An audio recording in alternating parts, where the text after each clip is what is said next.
Welcome if you're joining us here for the first time. Man, it is good to see you. My name is Alan Briggs, and I get the great privilege to walk with leaders in the really good and the really hard that is leadership. So I serve as a leadership coach, and as I lead this thing called H2, my heart is for leaders who want to be healthy and high impact. We want to see leaders care for their heart and their soul, their mind, their body, the relationships, the priorities that matter most to them, and have a serious impact. So, whatever field you're in, I want to bring you content directly to you that's really practical, no fluff, that is straight to who you are.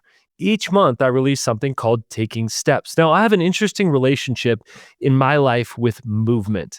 I love moving. I grew up playing sports, but I really loved going in the outdoors. I've always loved climbing mountains and going on journeys with other people. When I was in college, I got to serve for one summer of my life as a mountain guide. And I can honestly say it is the best job next to coaching I've ever had. And I got to walk with these leaders who had this dream of climbing this peak that was over 13,000 feet, to prepare for that, to climb the mountain, to get the vistas along the way, and the really, really hard challenges, whether they were blisters or water that wasn't enough, food that wasn't enough. They felt like energy that wasn't enough, low oxygen, high altitude, tough environment. And I got to walk with them and watch them summit those mountains. That's exactly what I get to do as a leadership coach. I serve as a mountain guide for the leadership journey. So every month I release this thing called Taking Steps. This goes out to our whole H2 community. So I'm so glad that you are here for this. And some of the things that we want to talk about here, how do you keep taking steps? When you're confused, will you gain courage? How do you keep taking steps when you're afraid? Well, I hate to tell you, but it just requires courage. You have to take your next right step. Clarity plus courage equals activation. And that's different for you. For me, I don't know what you're going to activate. I don't know whether that's a business, a side hustle, an idea, a project, a person you need to empower or develop, or just a dream that has been buried in your heart for a long time. But I want to help you take that step. So, in taking steps, we're going to offer a story and then we're going to offer some steps for you to take. This story this month is actually not from a coaching client, it's from me and from our team. For years, about 10 years, I have coached leaders for much of my week underneath the banner of Stay Forth. Now, has a deep meaning to me, and I would explain it to people and it would make sense. Others would say, cool idea, not go forth, but stay forth. I don't know what that means. Here's the reality. It was cute, but it was not clear. And we have become really excellent. I would say really good, not perfect, but really, really focused on this idea of clarity, helping leaders to gain clarity. What is your next step? What are the obstacles to that step? What's the pathway you're going to take? What are the resources you need along the way? Who do you need to empower and be empowered by to develop all those questions that seem cloudy? We bring clarity. Here's the great irony of who we've been the last 10 years. Everything's been clear about our process, except for our name.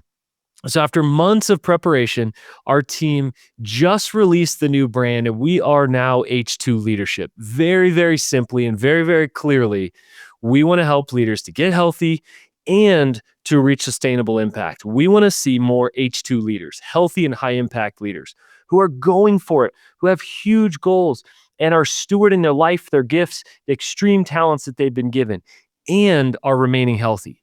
It is easy to do one or the other, but it's really hard to hold the tension of both. And we believe that in that tension, there is a gift for other people, there is a gift for you, and there's great maturity that is required to do both of those. But we want you to know it is indeed possible. So as we've made the jump this month, I would say it's not just a step, it's not even just a jump, it is a massive leap that we have made that involves all kinds of things, but we know that it matters. Clarity is so important. A couple of phrases that we say a lot at H2: clear is kind. Whether that is having a developmental conversation with somebody, whether that's explaining who you are, your brand, why you exist, clear is kind. Secondly, clarity brings the pathway for courage. So these are all things that we've been sharing with other people. But guess what? This last couple months, we had to make the jump. So we've been preparing for many months. I'm so proud of our team. Here's the reality. Not only are we going to continue serving leaders like we have, we are upgrading. We're upgrading in our clarity. We're upgrading in our content here on Taking Steps, our content over on H2 Leadership Podcast. So if you know us for clarity, if you know us for tools, you know us for content, you know us for really excellent coaching, we not only are going to continue doing that, we've upgraded. So what's happening behind the scenes, our team, we are working like crazy to become better coaches, to become better consultants, to make sure that the content that's delivered to you in this kind of crazy, divisive moment that challenges leaders can be overwhelming, can lead toward burnout. All of those things, we are laser focused on you, helping you to get healthy and stay healthy and to have a huge impact on this world. So we want you to know a couple things. We get you, first of all, and we've got you, secondly. We get you. We understand the challenge that you are facing as leaders ourselves, living in the trenches, all the things that we have, and oh yeah, the families that we want to return to with more than just leftovers in the evenings and on the weekends. We are striving to stay healthy as well and to have a high impact. So we're going to keep bringing you the content. So that's the story. That's the step. It's actually not about somebody way out there. It's actually about us and the journey that we've been walking on. And so that's been developing behind the scenes. We are officially now H2 Leadership. So make sure to follow us over on our YouTube channel. Make sure to follow us over on the podcast and just subscribe to that wherever you're listening, H2 Leadership Podcast. All right, so that's a step that we have taken, and now we want to give you some practical next steps. This is a crazy moment in our world. The division, the fear, leaders that have spoken out on one side or another of cultural issues the last few months. I'm hearing this phrase from everybody: I can't win. Almost every single one of my coaching clients said the exact same thing. I can't win. And my response, you're right, you can't. So let's stop trying to win and let's start trying to discern. What do those people around us need in order to serve them well? Your context is different from somebody else's. Maybe it's the part of the country, the leaders that you're around, the unique baggage or opportunities that they have. Every context is different. And yet the internet is skewering pastors to say a little bit too much or a little bit too little.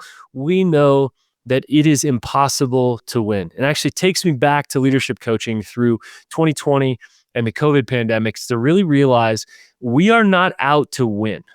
We are out to discern. How can we serve those in our unique context? So number one, let's stop trying to play to win. Secondly, let's develop some practices to stay grounded. Here's what I know. Groundedness in a team and in an organization starts with the leaders. If the leader is overflowing anxiety, if they are overflowing fear, if they are overflowing anger, then everybody else around them feels that it's contagious and they have permission to move in that direction. But when the leader remains grounded, not only do you get permission, but you actually set a standard and model the fact that even in the midst of cultural challenges and upheaval, maybe your company's going through something huge, maybe economics are down, maybe you are terrified at some of the things that are happening in our world, still allows you to remain grounded. Viktor Frankl and then later Stephen Covey talk about this idea of stimulus and response.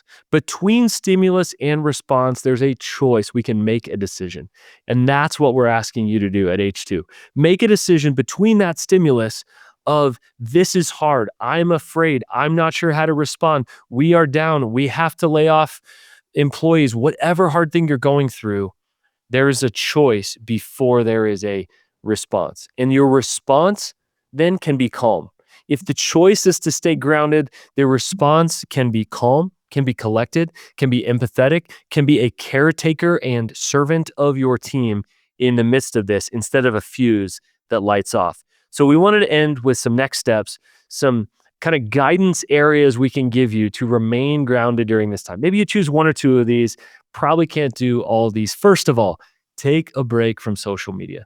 This is a good recommendation. Almost every leader who I respect in the last, let's say, 6 weeks has taken some time off of social media. Maybe that's 3 days for you. Maybe that's a week. Maybe you're taking time right now off of social media and you're just seeing this in your inbox.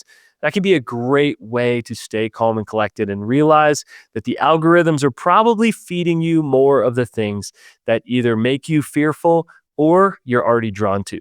Secondly, solitude. This is a moment to get away. Now, maybe for you, that's prayer. Maybe for you, that's journaling. I love my solitude while I'm walking. I also love to go work out and push my body physically, maybe a trail run to be able to get that solitude.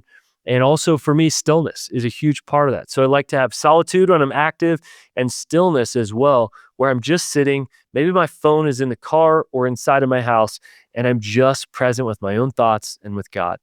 The next one is Sabbath. Sabbath is always really important. A day to replenish, to rest, to do essentially nothing. We talk about the get tos and the have tos. It's a get to day and a have to world.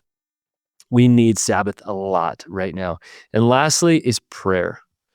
I want to invite you to pray for those who present as your enemies online, for those who are most fearful, who are most impacted by political decisions, who are most afraid right now, who are most angry and combative online. Would you pray for them? This does something to our hearts. So, those are some invitations to some next steps. We've taken huge leaps forward and we are now H2 leadership, and we want to invite you to just take a few of your next right steps. Here we are, we're taking steps. We are on the journey of life and leadership, and I am so excited to be on the journey with you. Cheers to new days ahead. H2 leadership. Here we go.